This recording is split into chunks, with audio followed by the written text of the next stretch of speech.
ಇದು ನಕಾಸಿ ದಾರಿ. ಈ ದಾರಿ ಪಕ್ಕದಲ್ಲಿ ಒಂದು ತಾರ್ ರೋಡ್ ಇದೆ. ಆ ತಾರ್ ರೋಡಿಂದ ಈ ಜಮೀನಿಗೆ 100 ಮೀಟ್ರ್ ಆಗುತ್ತೆ. ಇದೆ TC ಇದೆ, ಇಲ್ಲಿ ಮನೆ ಇದೆ,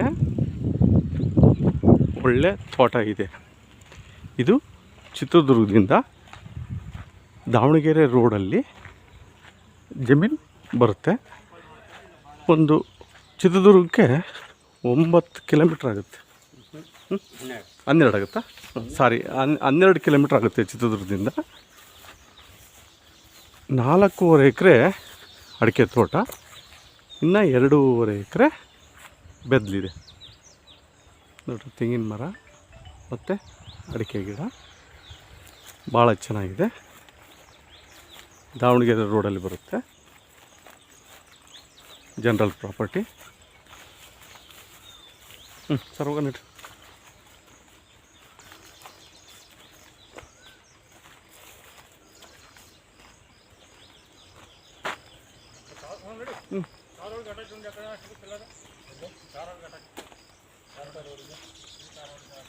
ಇದು ಚಿತ್ರದುರ್ಗದಿಂದ ಜಮೀನಿಗೆ 12 ಕಿಲೋಮೀಟ್ರ್ ಆಗುತ್ತೆ.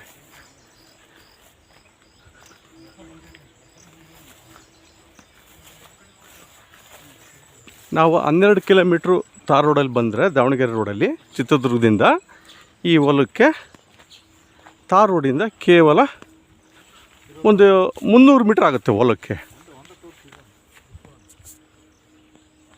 ನೋಡಿರಿ,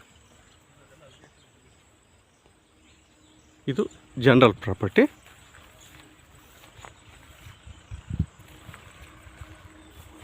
ಇದು ಆಲ್ರೆಡಿ ಫಸ್ಲಿಗೆ ಬಂದಿದೆ. ತೋರಿಸಿ.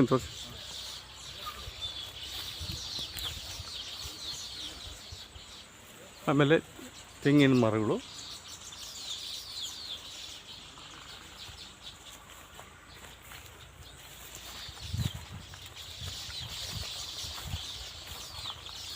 ಇದು 4.5 ಎಕರೆ. ಇದರಲ್ಲಿ 2.5 ಎಕರೆ ಬೆದ್ಲಿದೆ. ಸರ್ ಎಷ್ಟು ಬೋರ್ ಅದಾವೆ ಇದರಲ್ಲಿ? 4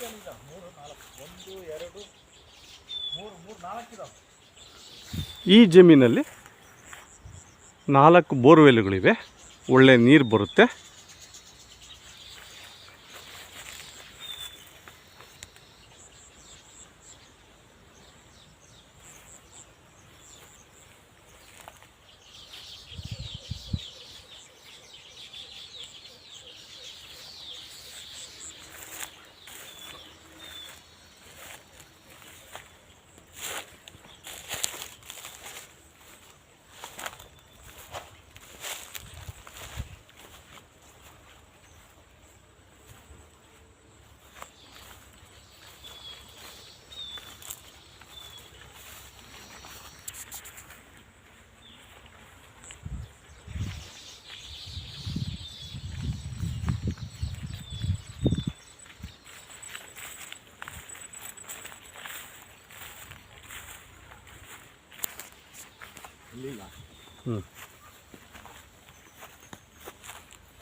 ಸುತ್ತು ತಂತಿ ಬೇಲಿ ಇದೆ.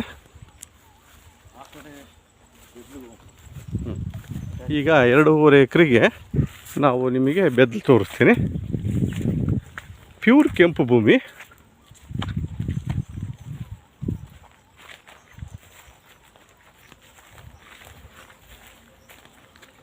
ಈ ಜಮೀನಿಗೆ ಬೆಂಗಳೂರಿಂದ 180 ಕಿಲೋಮೀಟ್ರ್ ಆಗುತ್ತೆ. ಈ ಜಮೀನಿಗೆ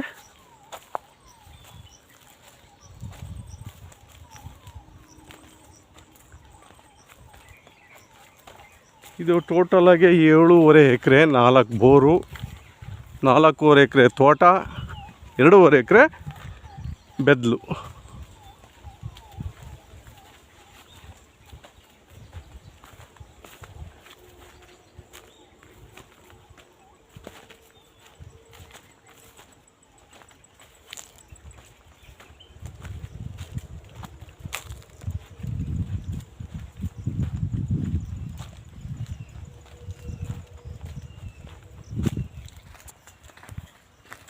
ಭೂಮಿ ನೋಡ್ರಿ, ಕೆಂಪು ಭೂಮಿ, ಭಾಳ ಚೆನ್ನಾಗೈತೆ.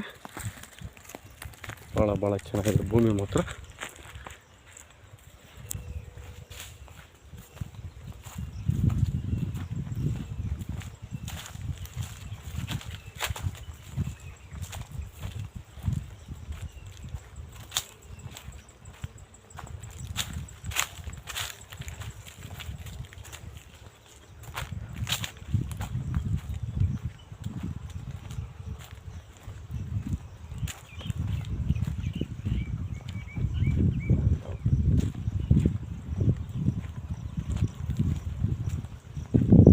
ಬೆಳೆದ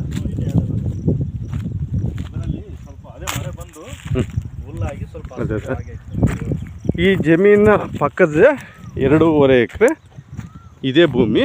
ಸುತ್ತು ಫಿನಿಶಿಂಗ್ ಇದೆ, ಖಾಲಿ ಜಾಗ.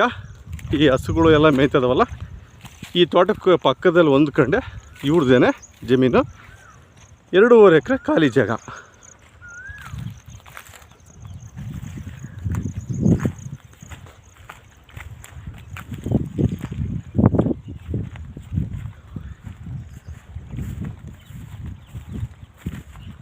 ನಾಲ್ಕೂವರೆ ಎಕರೆ ತೋಟನೇ ಬೇರೆ ರೇಟ್ ಆಗುತ್ತೆ, ಖಾಲಿ ಭೂಮಿ 2.5 ಎಕರೆ ರೇಟ್ ಬೇರೆ ಆಗುತ್ತೆ.